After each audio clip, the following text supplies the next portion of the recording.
When coronavirus first hit, Harvard Business Review had this article that was titled "The Discomfort That You're Feeling Is Grief." This has been like the year of grief, and a couple of weeks ago, Deanna had us focus on lament, and I'm usually 2 weeks behind Deanna in terms of figuring out what our church should be focused on, and I think that we should spend a couple more weeks focusing in on the grief and sitting on grief mountain. We've got a mountain of grief to deal with right now. We've got a narcissist, racist, who literally floated the idea that maybe we should drink bleach to deal with the virus is our leader right now.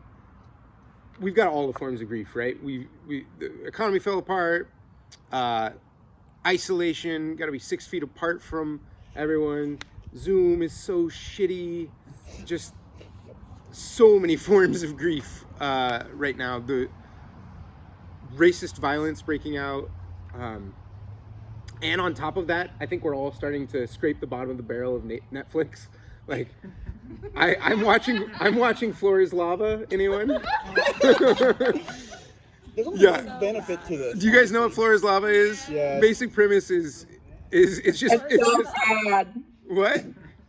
It's so bad. It's so bad in a kind of good way. Although, you know, It's just everyday people throwing themselves at wet furniture and biffing it. Like, there's that's only all one it is. benefit to the whole quarantine, at least for me. Yeah. I don't do it about being swept. Yeah. They can't sweep. They Illegal can't? to sweep. Ooh, that's good. Illegal. Anytime they've been sweeping, they've actually been sued. That's good, man. So I don't do it about that. Yeah. That's the only benefit. Yeah.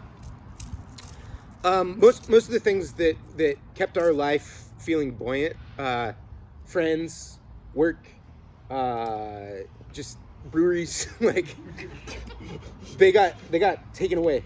The weather hasn't even been that great. Not even been that great, right? And it's left a lot of us feeling really unstable. And I'm going to talk about this more next week, because next week we're gonna focus on the ways that we're coping with our grief. But here is where my heart is at, and here's why I feel like this is something that's like really important for us to focus on. And this is where my spiritual journey is right now.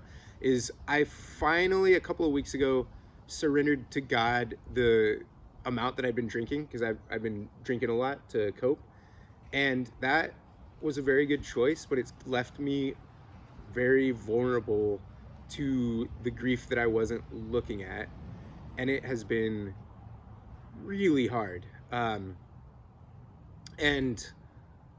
yeah, it's just been waking my eyes up now that I'm not coping as much with, Netflix is running out and Floor is Lava is not cutting it, and yeah, that there's these things that I've needed to grieve that I've been putting off, and I wasn't like drinking insane amounts, but like having a couple of beers was keeping me from having to be so focused at night, and yeah, I feel like God's inviting me in particular, and probably us in general, to not cope with or go around the grief, but to head straight through it. And so that's what we're going to be focusing on for a little bit. So everyone open up your little phones. I hope you brought them, because my printer is broken. Stopped working, and all the print shops are closed today, pretty much. Yeah. So we go to openhomechurch.org and then click on online service, and there will be the text, the reading. Hey, Amanda! In the flesh!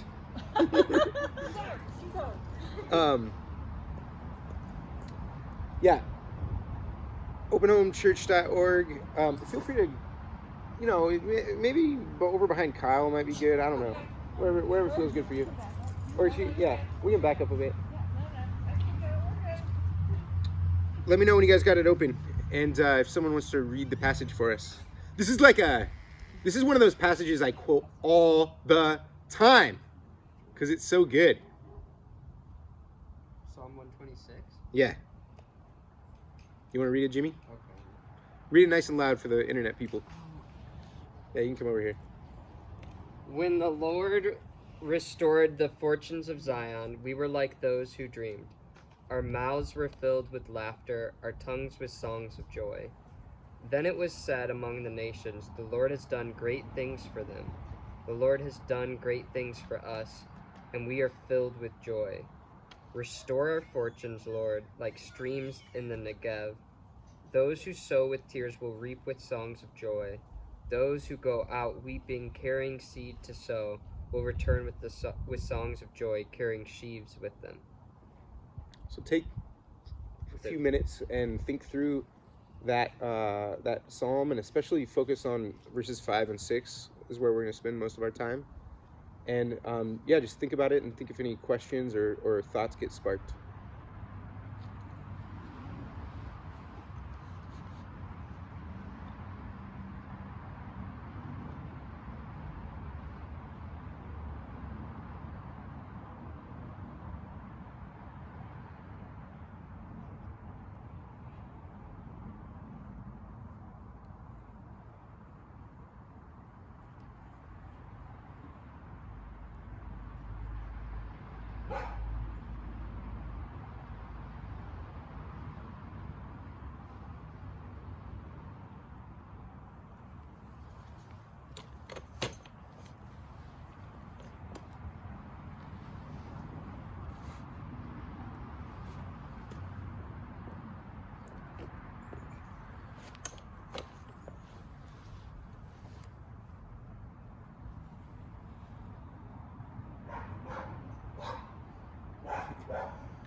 Do you want to grab a few blankets in case people get cold?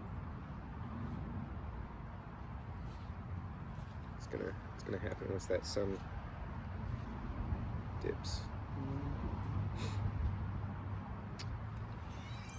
We're if you go to the online service on our website, there's the passage for today. Welcome.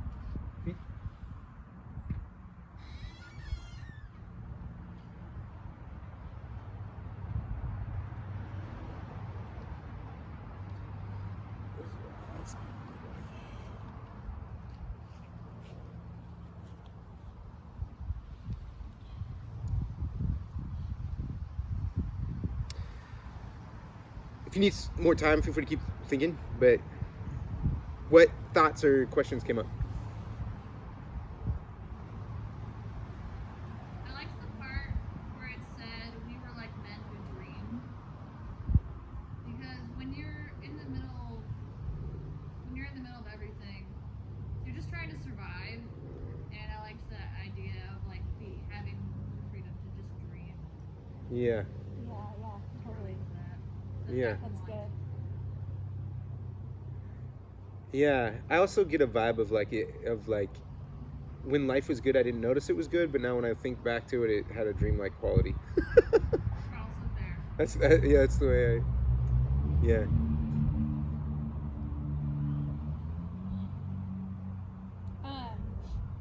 I'm interested to unpack in verse 5 those who sow with tears. Because it could just be like those who cry will have songs of joy after. But how do you sow with tears? Yeah. That is a rich question we gonna hit. What else?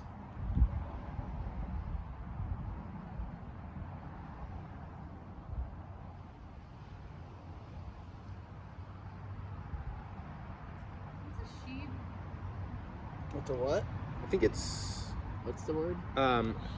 it's the full grown version of wheat, I think. What? Sheaf? It's a bundle of wheat stalks. Yeah, it's the Oh. it's the actual leaf stalk of the wheat that once you've pulled it, it's what's left.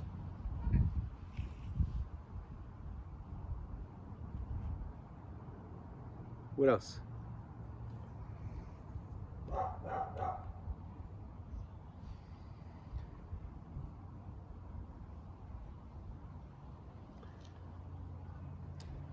Seems like it's It seems like it's an invitation to like vent almost. Like if Yeah. I was to oversimplify it a bit, it's like just like the promise of God is found just in maybe even just the way our body and emotions are designed, but we have to let it out. Like it doesn't say Yeah. those who lived in ignorance. We're the ones, like it's like those who like Let the go tears through out. the process, like Yeah. go through the whole, not waste the pain, like, and let it kind of everything impact you, like being very present. Which is funny because if we saw a bunch of people laughing right now, we might be like, oh, they're just heads in the cloud, like, you know. But maybe they're just people who processed. They've actually done the hard work. Right. I don't know. Yeah. Feel free to chime in, the internet people too, but someone here has got some. Well, I was just gonna say I appreciate the Say it restoring loud. fortunes like streams in the Negev. Yeah. And then the next verse talking about tears, and I don't know that this is what is meant, but to talk about the fortunes coming from the, like, asking for water in the stream, and also water from your eyes. Oh yeah. So this idea that the river brings fertility, right? The river, the water brings growth. You have to have that for the seed to germinate and to Yeah. blossom. So too, do we need that in order to sow, to plant, to have fruit, to have harvest? Yeah. Something about this idea of the water and the grief being tied together. And I don't know if that's meant here, but the fact that it's like the stream is right next to that verse, Yeah. I dig. I might be taking this too deep, but like grieving is a way of showing that you're alive to the pain. Like it's life coming out. In a way, it's like your heart is flowing. Like Totally. I don't know. Feels related. Shows that you care. It shows that you're raw. That you're not hiding. That you're not trying to run away or trying to not face it, deal with it. It just shows that you're actually trying to Yeah. learn and understand and grow. Yeah. Yeah.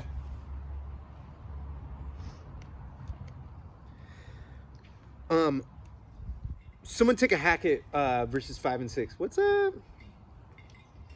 What do you think those verses mean? Someone help Kinsey find out where the passage is, where to go. There's a good spot.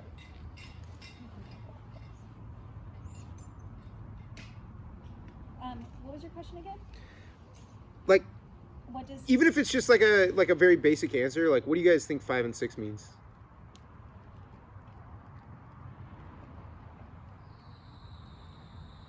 Or Well, okay, what I do like is it's insinuating that pain is not worthless. That pain is Yeah. used. Deanna said pain is not worthless. It is used. Or not meaningless or whatever. Yeah. It's also temporary too. Yeah. It gets turned into joy later. It has a purpose. Like there's a point to it.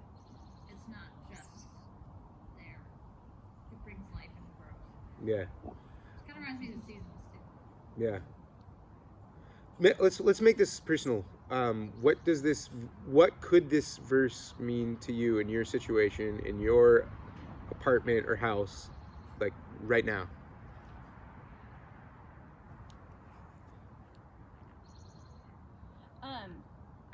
Maybe this is okay.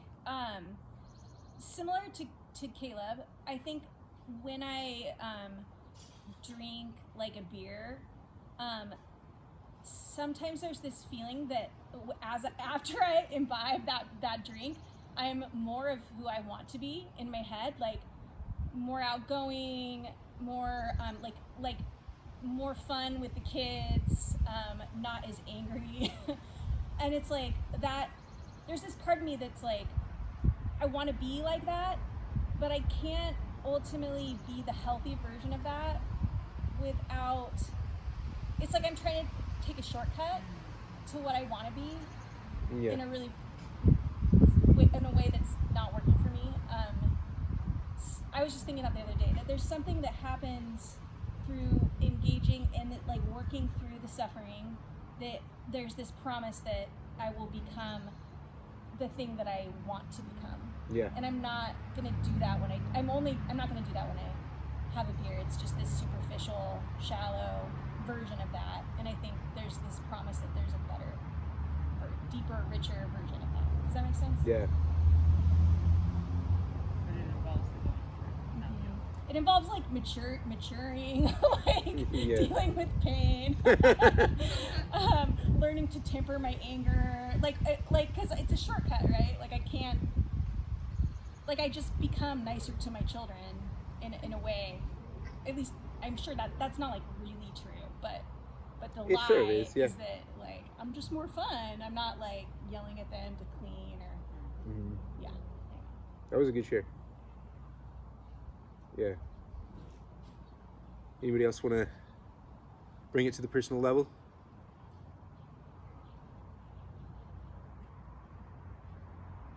The personal level. Yeah.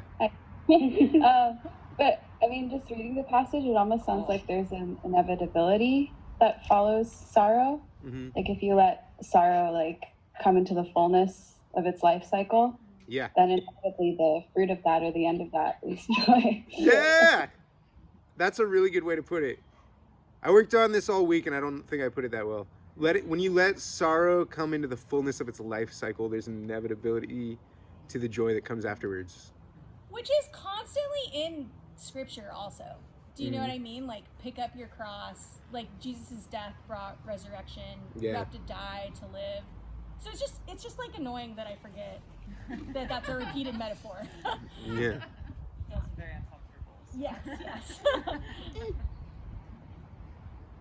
Let's talk about the word sow.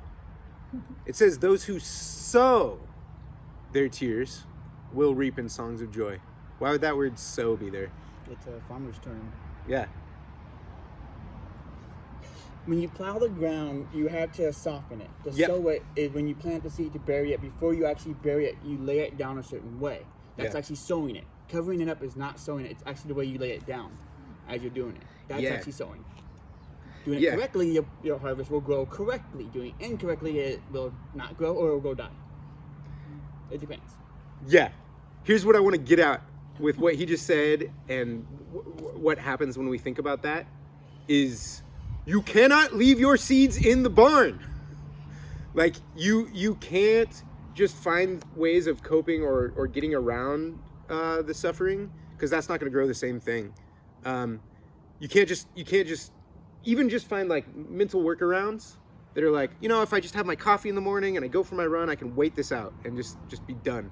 Like or I can just go into a zone of just kind of turning my heart off and just that's Getting it that. done. You know, there's a lot of coping mechanisms to go around the suffering instead of through the suffering. We all have our own brand, Netflix, drinking, whatever. But yeah, those are ways of keeping your seeds in the barn and not actually sowing them. And you also can't just go outside and dump your seeds on unprepared earth.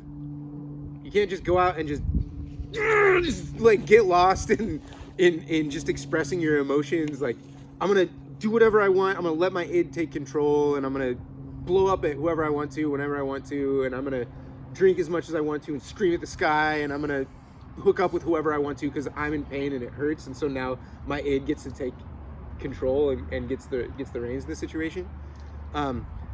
Sowing is a picture of intentional, careful placement of suffering, of preparing the ground, of doing something careful, right?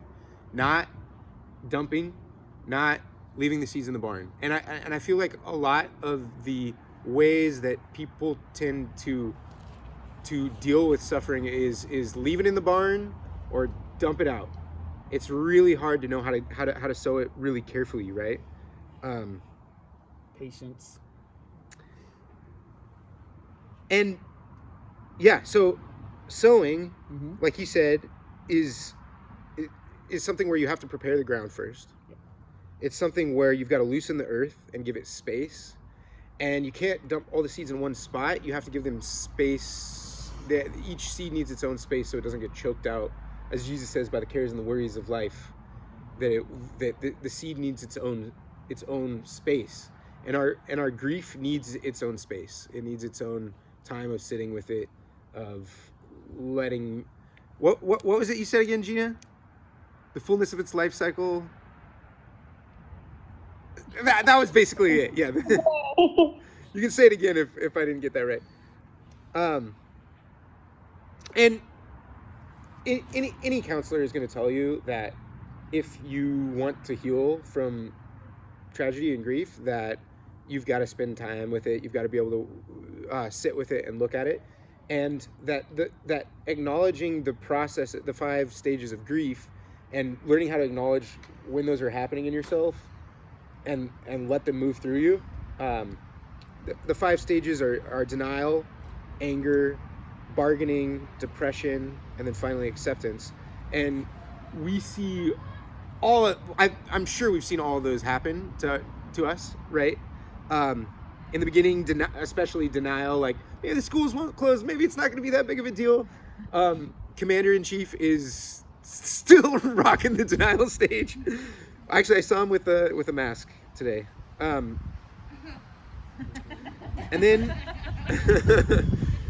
then there's the anger stage. We've all had violent ideation about our housemates, especially if they're 3-year-olds. You have seen violent things in your head happen. I was like worried that the neighbors were thinking bad things about our family last night because there's a lot of screaming. Yelling at the 3-year-old. Then there's the bargaining, like, well, maybe if we just do 1 more month of social distancing, then everything's gonna open. We're gonna be able to go back out. Bargaining stage happened a lot a couple months ago. I feel like what we're mostly in right now, at least me, is we're in the depression stage. This has been going on for so long, and I know I can't bargain my way out of it, and I know that I can't accept it yet. Like, that's where I've felt really stuck at, and I feel like that's where probably a lot of us are stuck at, is in the depression stage. But so notice, this is here's what I want to say. This is acknowledging the 5 stages of grief is a really important part of the process, and it's really good. And through coming to acceptance, you are able to let grief have less control over you, and that's a really good part of the process. But a lot of these tools, these secular tools, basically end. The terminus of the 5 stages is acceptance. And it kind of just brings you into a neutral space where the grief no longer has control over you. But this passage is actually promising something a lot deeper and a lot better than that. Because it's saying not only it's saying that the grief will become a catalyst whose natural trajectory is towards joy. Towards a joy that's greater than what you had before the grief came. That if you want to see the songs of joy, you have to learn how to sow tears. That's an essential part of the way that the world works and of who God is. So tell me about that. How does that work? I know this is okay. Yeah. Why is this passage able to promise us more than the 5 stages of grief offers? 5 stages of grief offers that it will end in the neutral space of acceptance. This promises that you will end with songs of joy. It's like heaven, where there will be tears. Yeah. Wait, so what's the question? The, That sounds great. What does this add yeah. to the? How is this better how does that work? than just acceptance? How is this joy better than passage? acceptance? How is this passage? How is this more promise? of a- How is this passage promising that, or how does that work? Like, how do you get there? So I actually heard the guy that a woman came up with this 5 stages thing. There was a dude that was working very closely with her, and after she died, his son passed away, and so all of a sudden he was thrust in this very intense grief. And now he would say, and I don't think he added, but that he would add a stage, and it was meaning. Yeah. Yeah. And I think that's what that if we are obedient to the suffering, there will be this like growth and meaning that comes from it that makes our life more rich and deep. I don't know. I Yeah. see a lot of this stuff on the streets, honestly. I see a lot of it on the streets with newbies. Especially people who are real young, becoming homeless. I see a lot of it. Give them 6 months, give them a year, and they've 9 times out of 10 accept the fact, okay, they're homeless right now. It doesn't bother them, but that's not where they want to stay. Yeah. 9 times out of 10. There's a Right, couple right. who just give up and don't care. Right. But like, it happens to a lot of people on the streets, way more than people think. And Where that's- people reach a spot of joy after the. Oh yeah, I mean when you start on the streets, most people freak out the first 6 months. Yeah. Whether they have never been on the streets before or been in the shelter or what, they freak out. That's normally the time that we call on the streets the baby time. That's where you get to see, are they gonna go to drugs? Are they going to get locked up? Where are they gonna be at? Where are they gonna be? Yeah. And the only best thing to do is show support, because that, like, no one can force them. It's after that 6 months, 9 times out of 10, you can see where they're growing, what they're trying to do, what they actually want. Yeah. You know, so I still see it. It's entertaining, honestly. But yeah. So. Yeah. Yeah, and I mean, yeah, I don't think that the promise of like songs of joy could be like fully realized unless you're believing in heaven. Like, It's our whole life. It just get harder and harder. Sounds that's definitely something that happens to people. Yeah. Yeah, I think I didn't pay attention to this earlier, but that the passage, there is an implication that joy will come. Yeah. It's not like maybe, because I think I live a lot like maybe, you know. Yeah. It's like God's saying to us, like, there's actually a much more beautiful future than you realize is actually coming out of this, and there's gonna be songs of joy on the other side of all this suffering. Well, it's not some far off future either, because seeds don't take very long to germinate. Yeah. No, yeah, but that's a dynamic that God works in your heart now, but it's also like but I believe it's also like a fully realized actual phenomenon in eternity. Yeah, totally. But I'm saying that, like, you know, I think this goes along pretty closely with like the first fruits passages. Yeah. You know, you start to reap the fruits of heaven now. Yeah. Yeah. It's also cool that you come back with sheaves, right? Yeah. So, and those could maybe be for you, but ostensibly you would share them. You would share your harvest. So there's also something about like it's your own process, and like that joy and that harvest is then gifted back also to your community. Yeah. They don't just come with songs, right? They come with a bunch of wheat.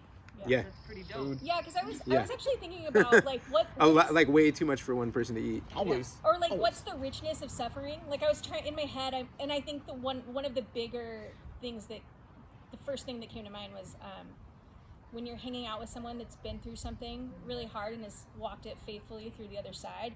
Like, I just want to sit with them and listen to their story and like learn from them.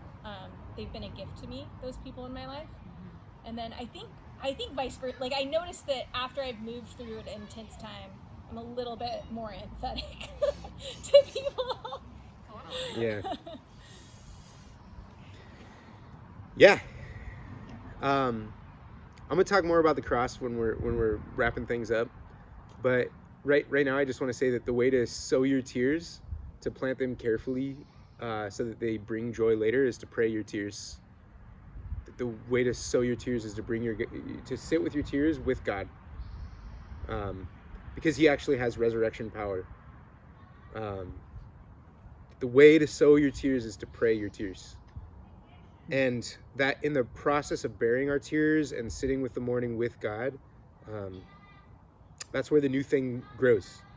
That's where the dead thing, the buried thing, gets resurrected. So Seth's gonna share. He just spent a week sitting with his grief and sitting with God, and I wanted him to share about what that was like.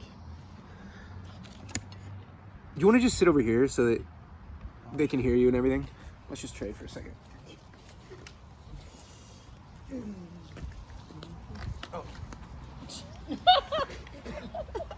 Although we have That's interesting. What happened?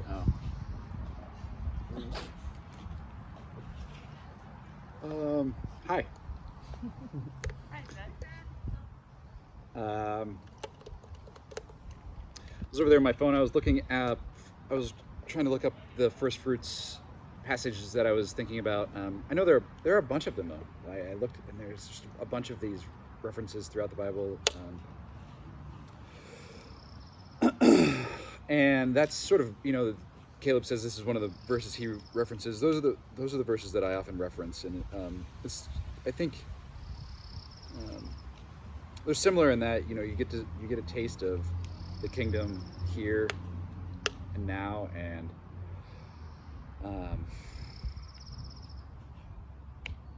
it's also really exposing to talk about your grief, So one of the things I wanted to say, I was talking with Julie about this earlier, that, first of all, you don't actually have to be in grief right now. Like, it's hard, but you may be dealing with, like what Jimmy was saying, like maybe you're dealing with it really well. Or maybe you've had a really hard couple of years and you're just like, actually, I'm just enjoying the break.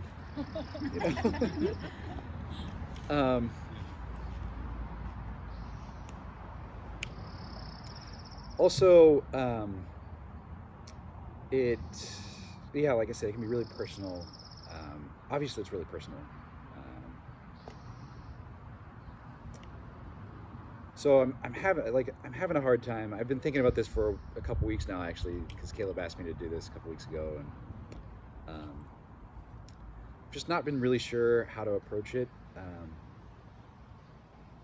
Because I don't want to come across as inauthentic. I think the thing that is most essential for me the thing that connected me to my grief, and the recognition that I needed to be intentional about it. I'll tell you about where I'm going with this in a minute, but is the need to for me to sort of pick up my integrity off the ground. It was just like sort of sitting here in a bag next to me. It's like just kind of doing what Caleb was saying earlier, just having my coffee in the morning, going for my run. I'll just heads down, deal with it, and we'll get through it. But not really listening to the truth, not really listening to God, and being guided by, I think when I'm really in touch with my integrity, in touch with the truth, like that's when I'm really just flowing with God, and I'm actually listening. And so,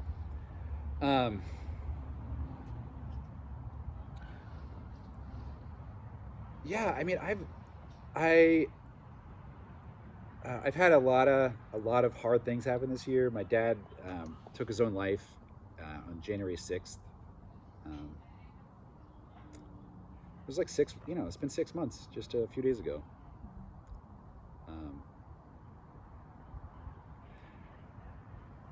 And what's so interesting about that was that it was such a shock. It took a while to settle in, and then COVID happened, and it was sort of like, yeah, COVID, whatever, man. Like, it's like, actually, it sort of felt like a break to me. It did. It was like, okay, everyone's sort of feeling like this. We can all just settle into feeling weird.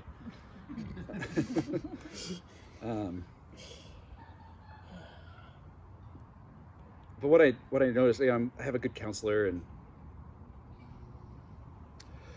I was talking with him about it, and what it means to enter into your grief and pick up your integrity means that you're also going to, or at least for me, I also needed to address all of the pieces of grief, all of the hardship that I hadn't addressed.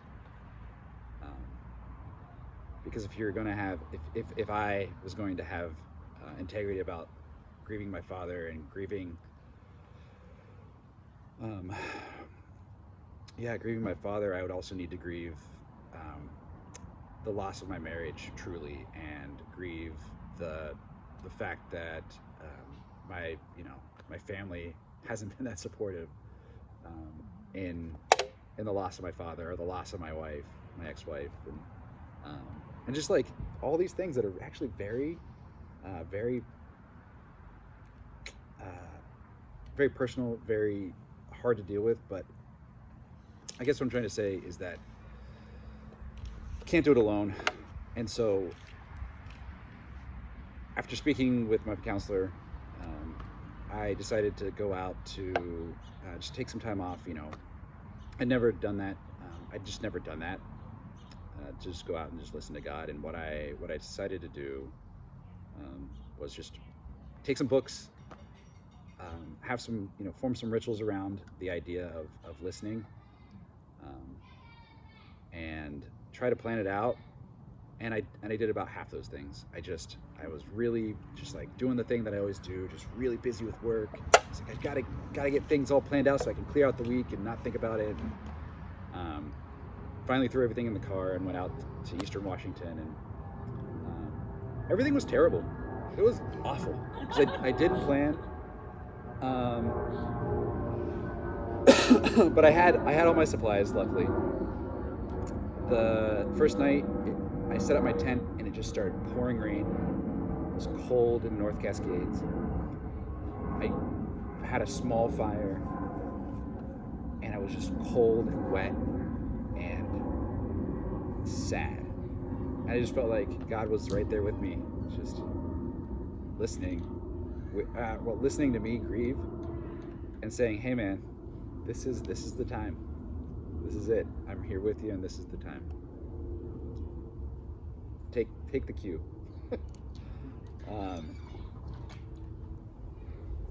So yeah, I mean, there were some tears, but I think the thing that I took away from that moment was that, this is what it feels like. This is what it means to be intentional about being in it and being in it with God, and sitting and listening to what God has to say for me. And so God has to say for me in my grief in that moment. This is hard, it's cold, it's bad. The physical manifestation of my feet. This is like the physical manifestation of my feelings right now, and just lean into that.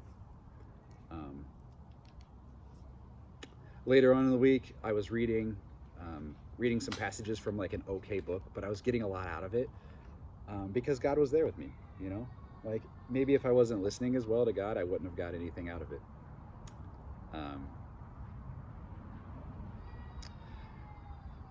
And just being quiet, and I can't express enough the importance of me being quiet and listening. And then when I came back, I was really sort of disappointed with myself and not having a more structure around the rituals of grief.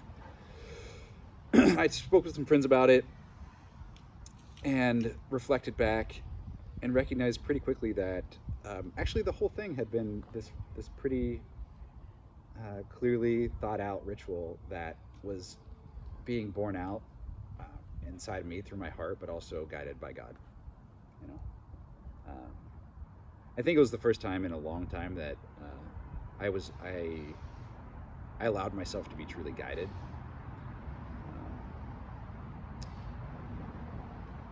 And that guidance being allowing yourself to be truly guided is, I really think, what is meant by what Deanna was saying earlier, is choosing death. You gotta die to yourself. At least that's what I was feeling, is that this truly understanding and choosing to recognize that I was powerless in the face of my grief.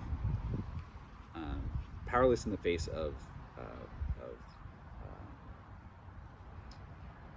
just things that happen, and allowing myself to hear that, I guess, allowing myself to hear that in addition to listening, the listening itself is the sowing of the seeds, and that I was doing it right, and in fact, there's no really right. It's just like you're being guided to do that, and that on the other side of that, almost immediately, I was like, I am sitting with some shit, and it's absolutely okay to feel joy in this moment, and it's okay to feel joy about lots of things, and it's okay to have this grief and this really hard stuff, this pain. It's a big both and. Those things can both be true. I've been living that for a few weeks now. It's been, I mean, I'm, you know, never perfect, but I don't know. When Caleb asked me to talk about this, I wasn't sure because I like I said, I didn't want to come across as inauthentic, and You have not.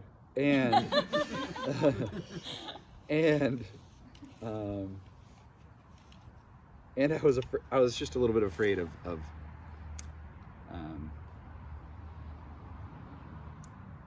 not being able to convey the power of that Yeah. sitting and just sitting. You know, we were talking a couple weeks ago about there's a Buddhist thinker guy, I forget he's like a priest, monk, Thich Nhat Hanh. Most people have heard of him. And his stuff is just, it's so simple. It's ridiculously simple. And I feel like kind of that's what Deanna and you're saying about a lot of what's in the Bible is actually just like, hey, guess what? Like, you got to die to yourself.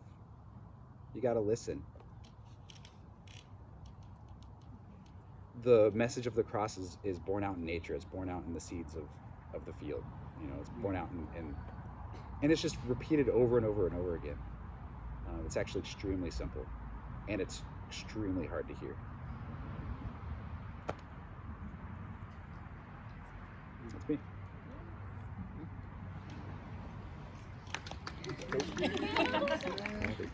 We love you. Yeah.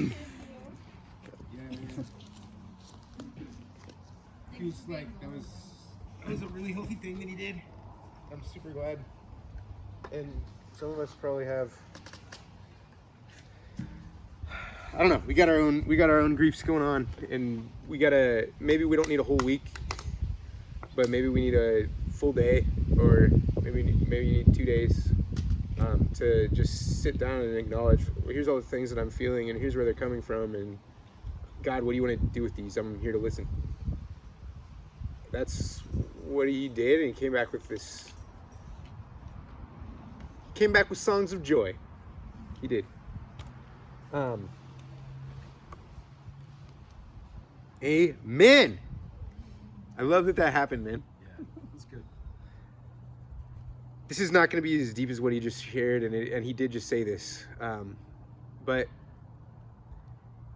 in case you missed it, I want to draw it out a little bit more, which is when the disciples asked Jesus, why are you going to die? He said that if a seed stays on the tree, it remains only a seed, but that if it dies and it goes into the ground, 100 more will come up behind it. So he was saying, I am a seed. My death is a seed. And blow your minds on this.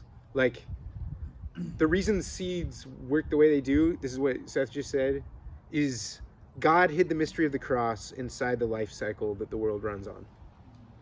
God hid the mystery of the cross inside just the basic workings of plant life. That out of death comes life, that out of the death of the one came life for many.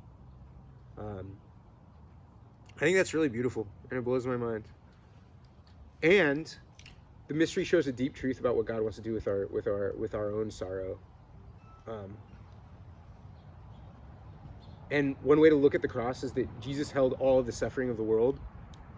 That for 72 straight hours, that's what he was doing, is the cosmic accumulation of all sorrow. He was accepting it, not bargaining with it, not denying it, not getting angry at it, but accepting it. And so Jesus knows how to go deep with grief. If that's what happened on the cross, the cosmic accumulation of all sorrow, sitting with that for 3 days, like, Jesus knows how to go deep with grief.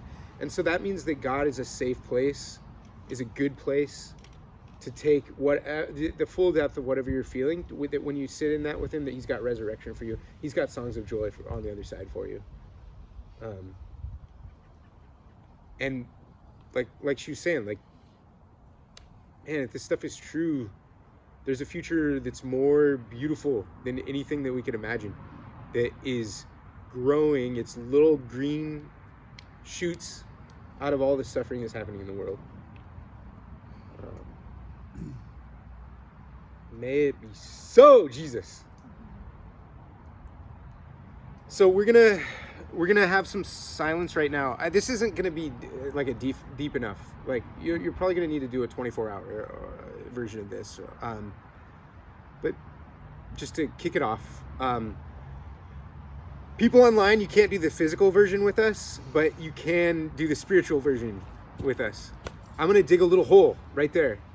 And if you want to take a seed, take as many seeds as you think you're going to need to name the grief that's going on.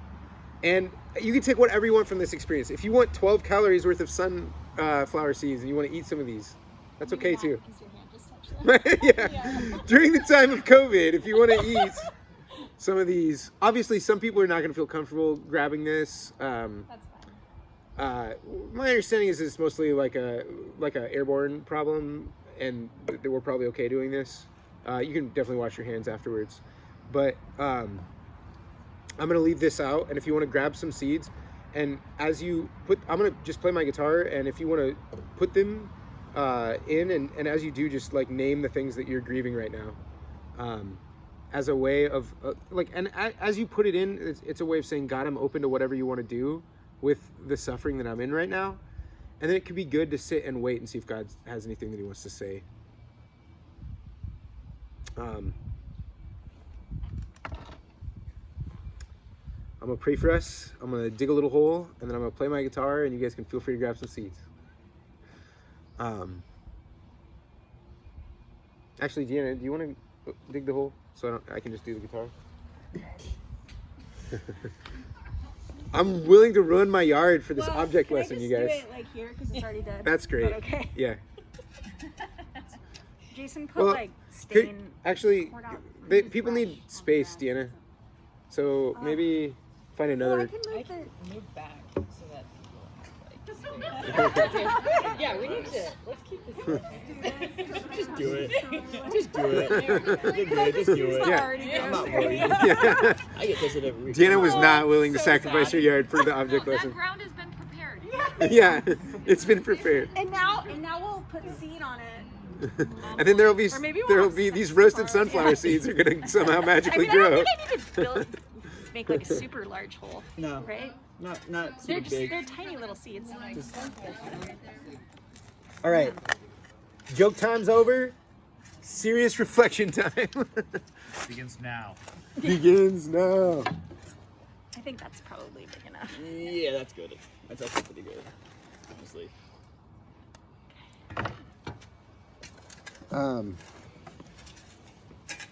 Yeah, God, whether it's here today or sometime later, I pray that we give our sadnesses their space so they don't get choked out.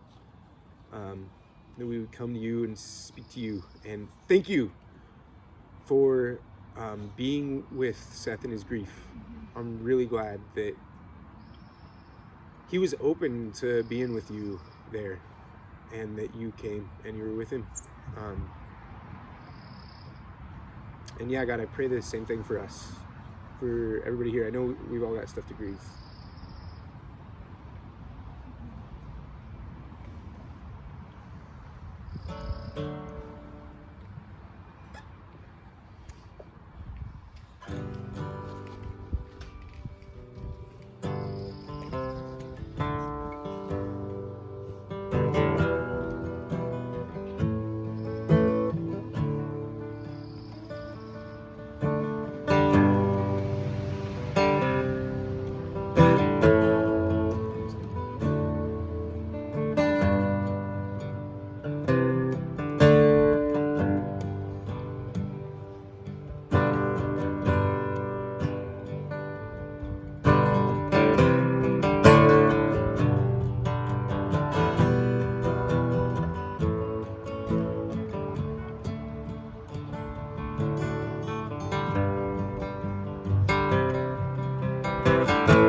doing the seed thing while we sing if you want.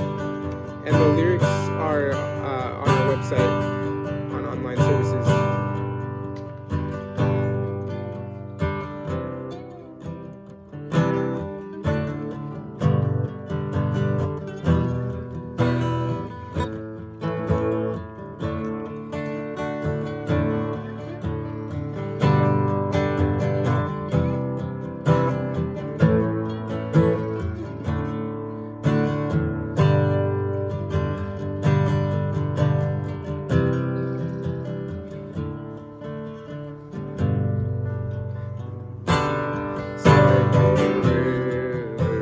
Attendeth my way when sorrows like sea billows roll. Whatever my lot, thou hast taught me to say, it is well, it is well with my soul.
Gotta scroll down. My sin, oh, this bliss of this glorious thought. Sing not in part, but the whole is nailed to the cross, and I bear it no more. Praise the Lord, praise the Lord, my soul.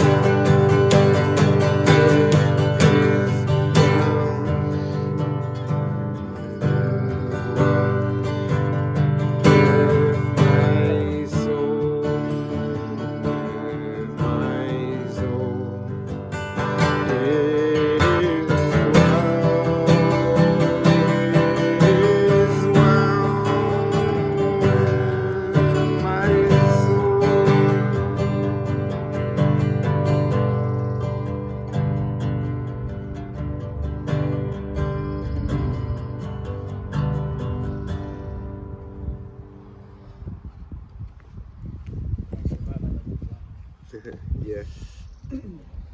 This is another new song. Little dicey of a choice, but let's sing it together.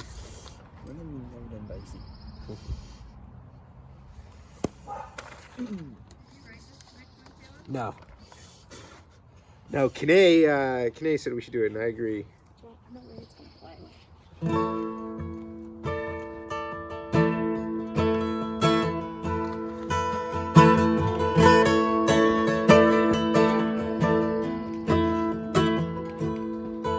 I've been strong and I've been broken within a moment. I've been faithful and I've been reckless at every bend. I've held everything together and watched it shatter. I've stood tall and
deserve this kind of love. Somehow, this kind of love is who you are. It's a grace I could never add up to be someone you still want. Somehow, you love me as you find me. You love me as you find me. Yeah, you love me as you find me.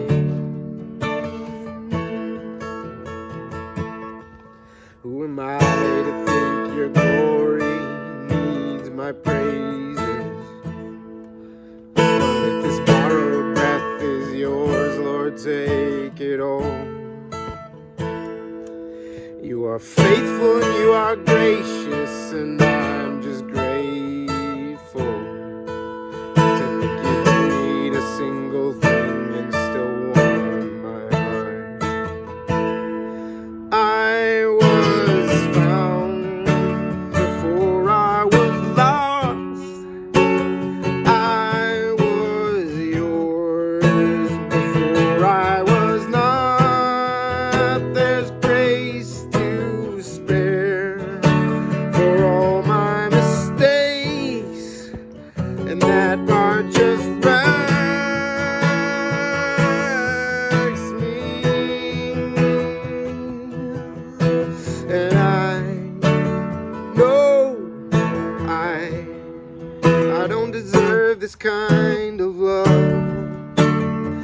Somehow, this kind of love is who you are. It's a grace I could never write up to be someone you still want. Somehow, you love me as you find me. Just keep singing that. You love me as you find me. You love me as you find me. You love me as you find. Your love's too good to leave me there. You love me as you find. Your love's too good to leave me there. You love me as you find. Your love's too good to leave me there. You love me as you find. Your love's too good to leave me there.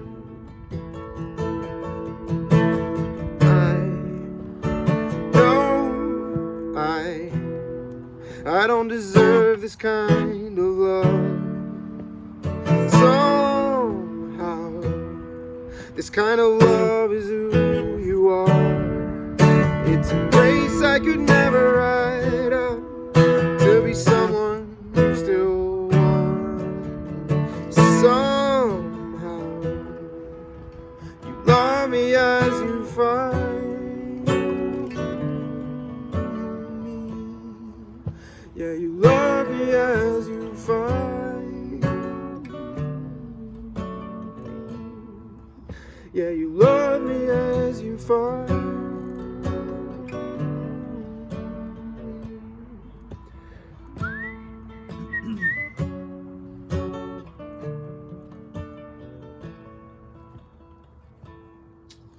Amen, friends.